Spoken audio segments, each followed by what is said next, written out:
This is the first video on section 2.1, vectors. And definition 12 is the definition of a vector. Now, as I'm going through this, I am assuming that you have your notes in front of you. It's how I would lecture in class. It would be the same way.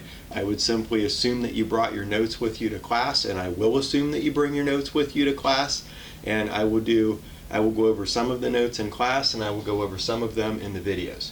So I'm assuming you've read the definition of the vector.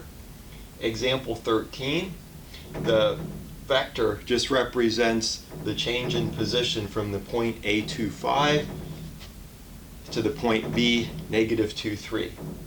And so the vector is -4, -2. So if we start at the point A and we move in the direction -4, -2, and of this length, we'll talk about that in a minute, we end up with this as our terminal point. Vectors are defined, they're determined in terms of direction and length. So the length and the direction determine the vector.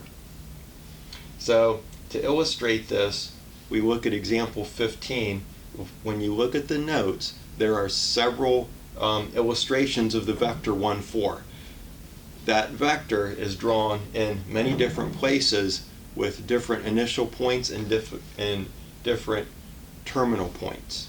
That's because we don't give a position to a vector.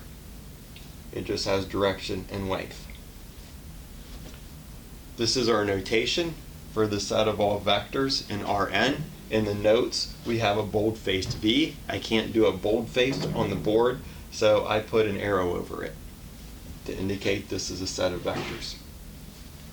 Incidentally, do the same thing with the vectors themselves. In your notes, you have a bold-faced V.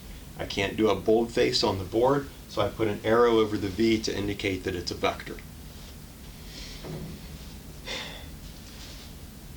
The position representation of the vector, however, is different. So if we want to think of our vector starting at the origin and terminating at the point v1, v2 through vn, then we use the position vector representation that's given in your notes. Example 18. We have the initial point of our vector is the point 1, -3, 4. The vector itself is 2, 0, -1, and we're asked to find the terminal point.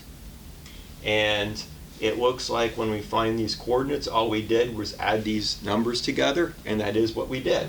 So 3 is 1 plus 2, -3 is -3 plus 0, and 3 is 4 plus -1. So we start at this point, we move in the direction and length of this vector, and we end up at this point.